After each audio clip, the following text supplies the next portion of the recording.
کسی کے get up کو دیکھ کے انسان متاثر ہوتا ہے، واہ واہ واہ واہ کیا نورانی چہرہ ہے، کبھی کسی کے جذباتی بیانات سے متاثر ہوتا ہے، نعروں سے. ہمارے ہاں عمل کو نہیں دیکھا جاتا، باتوں کو دیکھا جاتا ہے، نعرے. کام کیا کر کے دکھایا حضرت جی نے؟ وہ زیرو. نعرے بہت، کام نہیں دیکھا جاتا کہ کام بھی کچھ ہوا ہے کہ نہیں ہوا. تو نعرے بازی، جو عشق مصطفیٰ میں زیادہ جذباتی تقریریں کر رہا ہے، چاہے وہ لوگوں کو بدعتوں میں ڈال رہا ہو، سنت کے راستوں سے ہٹا رہا ہو، اس کو نہیں دیکھا جاتا. اس لیے سب سے پہلے کس چیز کو فوکس کرنا ہے میرے بھائی؟ عمل کو. عمل. میں نے پہلے بھی یہ بات عرض کی تھی، آج کل ایک بہت بڑی بدعت کیا ہے کہ علماء کو الگ سے دفنایا جاتا ہے کسی الگ جگہ پہ. بھئی یہ جو عام قبرستان میں جو عام مسلمان ہیں، یہ کیا مریخ سے آئی ہوئی مخلوق ہیں؟ یہ کوئی اور مخلوق ہیں؟ ان میں کیوں نہیں دفناتے؟ یہ کیا؟ مجھے یاد ہے بچپن میں ایک صاحب نے نا، کہیں لوگ بیٹھے ہوئے کھانا کھا رہے تھے، تو ایک صاحب نے اپنا جھوٹا گلاس پی کے رکھا.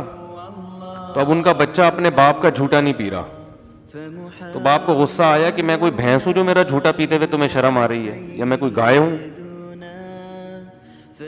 مطلب یہ کہ میں کوئی اچھوت تو نہیں ہوں نا جو باپ کا بھی جھوٹا نہیں پی رہے تم.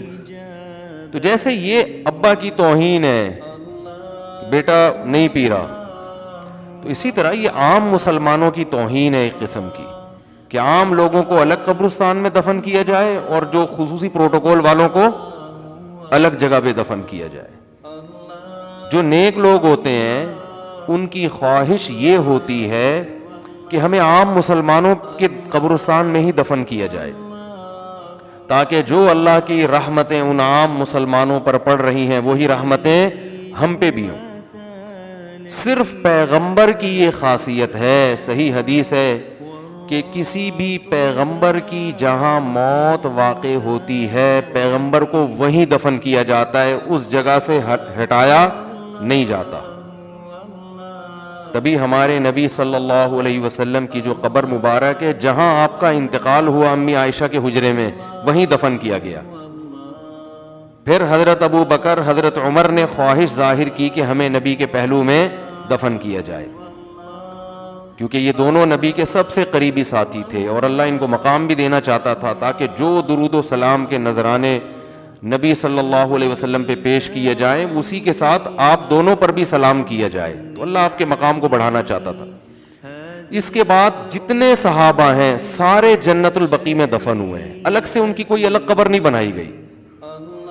حضرت عثمان کو دیکھ لیں، حضرت علی رضی اللہ تعالی عنہ ہیں، جتنے صحابہ عشرہ مبشرہ ہیں، الگ سے ان کے نہیں کہ بھئی یہ چونکہ زیادہ بڑا مقام تھا ان کی قبر وہاں بنے گی، باقیوں کی یہاں بنے گی. تو جو مرنے والا ہوتا ہے اس کی تو یہ چاہت اکثر نہیں ہوتی، لیکن بعد کے مریدین کیا کرتے ہیں؟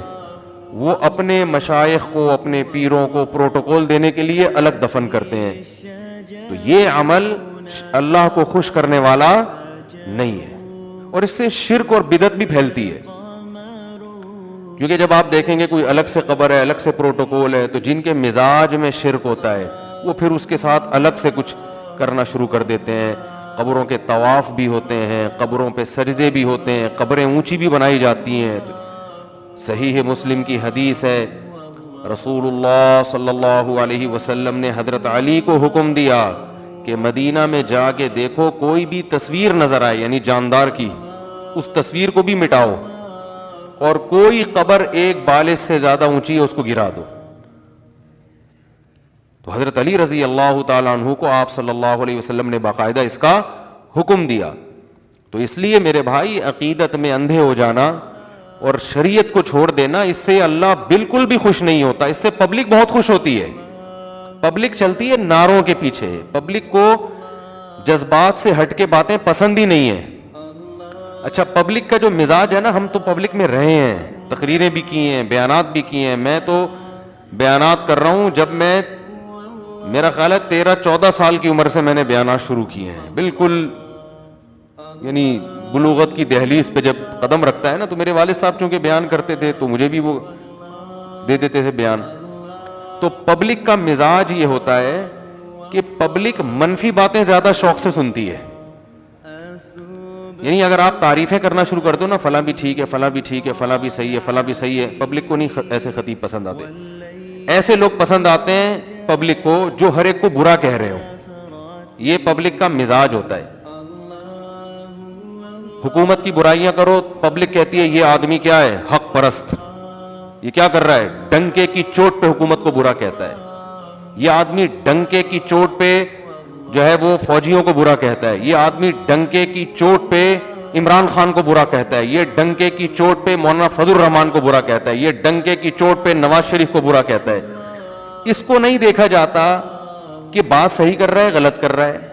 نمبر 2، اس برا کہنے کا کوئی فائدہ بھی ہے یا نقصان ہے. اس چیز کو پبلک دیکھو، ہر برائی بیان کرنے کی نہیں ہوتی، اس کا کوئی فائدہ نہیں ہوتا. مثال کے طور پر آپ کے علاقے کا کوئی بڑا تھانے دار ہے، SHO صاحب آیا آپ کے علاقے میں. اب اگر آپ اس تھانے دار سے بنا کے رکھیں گے، چل رہا ہے بیان، آپ اس تھانے دار سے اگر بنا کے رکھیں گے تو بہت سارے کام نمٹا سکتے ہیں. آپ ایک مثال دے رہا ہوں، تھانے دار جیسا بھی تھا، علاقے میں کوئی SHO آیا، آپ نے کیا کیا، اس سے چائے وائے پلائی، تعلق اچھے کر لیے تاکہ اس سے آپ پازیٹیو کام بہت سارے بولو بھائی لے سکیں. پھر وہ فلاں مسجد کو بھی گرنے سے بچا لیا آپ نے، اور فلاں کوئی 2-4 غریبوں کے معاملے اٹکے ہوئے تھے تھانے میں، وہ جیل میں بند تھے، تعلقات کی بیس پہ ان مظلوموں کو بھی آپ نے نکلوا لیا.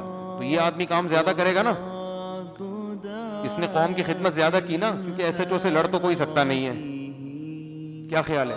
لیکن پبلک کو ایسا آدمی پسند بولو نہیں ہوگا. پبلک کو وہ پسند ہوگا کہ ممبر پہ بیٹھتے ہی علاقے کے SHO کو برا بھلا کہنا شروع کر دے، یہ چور ہے، یہ رشوت خور ہے، یہ یوں ہے، یہ فلانا ہے، ڈمکانا ہے. کام دھیلے کا نہیں کرے گا ایسا آدمی، کیونکہ جب آپ نے علاقے کی پولیس سے ہی دشمنی مول لی ہے تو اب کام تو آپ سے ککھ بھی نہیں ہو سکتا. بلکہ جو کام آپ کر بھی سکتے تھے نا، وہ بھی نہیں پولیس رکاوٹ ڈالے گی، وہ بھی نہیں کرنے دے گی آپ کو. لیکن پبلک میں آپ کا ڈنکا بجنا شروع ہو جائے گا. پبلک کہے گی حق پرست آدمی ہے، ڈنکے کی چوٹ پہ حق بیان کرتا ہے. حالانکہ اسلام میں حق برائے حق کی کوئی ویلیو نہیں ہے. وہ حق جس سے آگے کام ہو. ہر حق بات کرنے کی نہیں ہوتی. معاشرے میں اس کا فائدے کے بجائے نقصانات زیادہ ہوتے ہیں. اس کی ہمیں حدیث سے بھی مثال ملتی ہے. رسول اللہ صلی اللہ علیہ وسلم، ادھر توجہ رکھیں بھائی، رسول اللہ صلی اللہ علیہ وسلم نے بیت اللہ کی جو تعمیر ہے نا، بیت اللہ، حضرت ابراہیم علیہ السلام نے جو بیت اللہ کو تعمیر کیا تھا وہ حتیم تک تھا. حتیم اس کا حصہ ہے، جو ایک کرو نشان ہے نا حتیم، وہ اس کا حصہ ہے. آپ صلی اللہ علیہ وسلم نے ارادہ کیا کہ جہاں ابراہیم علیہ السلام نے جہاں تک بیت اللہ کی دیواریں کھینچی تھی تو میں بھی وہیں تک کروں. لیکن چونکہ زمانے جاہلیت میں بیت اللہ کی تعمیر کم ہوئی تھی، اور ہوئی اس لیے کم تھی کہ جب زمانے جاہلیت میں قریشیوں نے ارادہ کیا کہ بیت اللہ کو دوبارہ سے تعمیر کرتے ہیں تو حلال پیسے کم پڑ گئے تھے، پھر حرام آمدن تھی. تو انہوں نے کہا ہم حرام آمدن بیت اللہ کی تعمیر میں نہیں لگائیں گے. تو پیسوں کی کمی کی وجہ سے جو تعمیر کا کام تھا ادھورا ہوا. اتنا ہوا جتنا آج ہے، جتنا یعنی مربع ہے نا، اب تو اسکوائر ہے، تو اتنا کام ہوا. لیکن چونکہ ایک زمانہ بیت گیا تو نبی نے ارادہ کیا کہ بھئی اب تو اللہ نے اسلام کو غلبہ دیا ہے، مکہ بھی فتح ہو گیا، اب آپ نے ارادہ کیا کہ بیت اللہ کو وہیں تک تعمیر کریں جہاں ابراہیم علیہ السلام نے تعمیر کیا تھا. تو یہ اصل تو یہ تھا نا. لیکن آپ صلی اللہ علیہ وسلم نے فرمایا کہ ان قومی حدیث عہد بالجاہلیہ، بہت سے لوگ جاہلیت سے نئے نئے مسلمان ہوئے ہیں، ابھی ایمان ان کے دلوں میں پکا راسخ نہیں ہوا. اگر میں نے یہ کام کیا تو وہ یہ سمجھیں گے کہ میں حضرت ابراہیم کے قبلے کو چینج کر رہا ہوں. تو آپ نے فرمایا اس کام کو ایسے ہی چھوڑ دیا جائے. تو طواف تو پورے بیت اللہ کا ہوگا حتیم کے باہر کا، لیکن تعمیر آدھی. اور اس وقت سے لے کر ایک دفعہ ایسا ہوا امام مالک کے دور میں کہ جب یہ حدیث خلیفہ کے پاس پہنچی, اس نے کہا کہ بھائی اب تو اسلام طاقت میں آ گیا ہے, تو اب میں اس کو بیت اللہ کو بڑا کر دوں گا.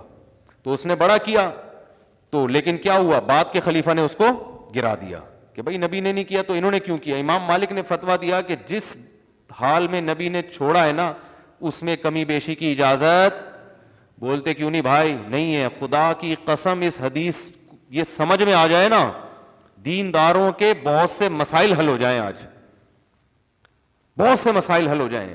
ہمارا ہر کام حکمت, مصلحت, بصیرت سے خالی ہوتا ہے. یعنی اگر میں یوں کہوں کہ مسلمان معذرت کے ساتھ کہ بصیرت لیس ہونا مسلمان کی ایک صفت بن چکی ہے, کہ جتنا سینس لیس ہوگا اور جتنا حکمت اور بصیرت کے خلاف چلے گا اتنا پکا اور سچا مسلمان سمجھا جاتا ہے. یعنی یہ علامت بن چکی ہے. تو بھائی یہ علامت نہیں ہے. مسلمان زیرک ہوتا ہے, عقل مند ہوتا ہے, وہ حق بیان کرتا ہے جس کا معاشرے کو فائدہ ہو. جہاں فائدہ نہیں ہے تو ہر بات بیان کرنے کی, بولو بھائی, نہیں ہوتی. لوگ مجھے کہتے ہیں آپ سعودی عرب کی حکومت میں اتنی گڑبڑ ہو رہی ہے, آپ بیان کیوں نہیں کرتے؟ میں کہتا ہوں اس کا نقصان کیا ہوگا. ہم اگر سعودیہ کے خلاف بیان کریں, اس کا نقصان سعودی عرب کو نہیں ہوگا, بلکہ اس کا فائدہ ہوگا ان قوتوں کو جو سعودی عرب کے خلاف ہیں, اور وہ اسلام دشمن قوتیں ہیں, وہ فائدہ اٹھائیں گی, ہمارے بیان کو کیش کرائیں گی وہ. تو سعودی عرب جیسا بھی ہو بھائی, ہمارے لیے پھر بھی بہت بڑی نعمت ہے, کیونکہ اگر حکومت سعودیہ ختم ہو گئی تو ختم ہونے کے بعد سعودی عرب ہمارے ہاتھ میں نہیں آئے گا, اسلام دشمنوں کے ہاتھ میں چلا جائے گا. تو آپ بیان داغنے سے پہلے, آپ بادشاہ کے خلاف بیان کرنے سے پہلے, حکومت کے خلاف بیان کرنے سے پہلے یہ سوچو کہ اس بیان کا فائدہ کیش کون کرا رہا ہے. بہت مشکل ہے بات سمجھانا, بہت مشکل. اس کا فائدہ کون اٹھا رہا ہے؟ نہیں آ رہی سمجھ میں تو چھوڑ دو بھائی. بھائی فائدہ کون اٹھائے گا اس کا؟ فائدہ وہ اٹھائیں گے جو صبح شام سعودیہ کے خلاف بولتے ہیں, اور وہ بولتے ہیں جو اسلام کے دشمن ہیں. فائدہ وہ اٹھائیں گے. تو انسان اس میں بہت سوچ سمجھ کے انسان کو چلنا چاہیے. تو اچھا, اپنا جب دنیاوی مفاد ہوتا ہے نا تو یہ ساری باتیں لوگوں کی سمجھ میں آتی ہیں. جب دنیاوی مفاد ہوتا ہے نا, مثال کے طور پر آپ کا چائے کا بزنس ہے, چائے کی پتی کا کاروبار ہے, آپ کو پتا چل گیا نا کہ چائے کے یہ نقصان ہے, آپ کبھی بھی اس کو بیان نہیں کرو گے. آپ بولیں گے میں نے کوئی ٹھیکہ لیا بھائی چائے کے نقصانات بیان کرنے کا؟ بھائی یہ ڈاکٹر بیان کرے نا, میں کیوں بیان کروں, میرا بزنس ہے. تو اپنی دنیا کا جہاں معاملہ آتا ہے تو وہاں سارے عقل مند ہو جاتے ہیں. جہاں معاملہ آئے گا دین کا تو وہاں سب مکھنچو بن جاتے ہیں, کیونکہ شاید ہمیں دین سے محبت نہیں ہے, شاید ہمیں ملک سے محبت نہیں ہے, شاید ہم چاہتے ہیں کہ ملک کا بیڑا غرق ہو جائے. آپ کے حق بیان کرنے کے چکر میں ملک کی کیا ہو گئی, ایسی کی تیسی ہو گئی, اور آپ کے پاس کوئی آلٹرنیٹ بھی نہیں ہے, کوئی دوسرا کنٹری بھی نہیں ہے. تو اس لیے جو بھی ممبر پہ بیٹھ کے ڈنکے کی چوٹ پہ بول رہے ہیں نا حق, تو ان سے جا کے پوچھا کرو کہ یہ حق آگ لگ تو نہیں لگا رہا لوگوں کے اندر, نفرتیں تو نہیں پھیلا رہا لوگوں کے اندر, تو کیا کر رہا ہے یہ نہیں.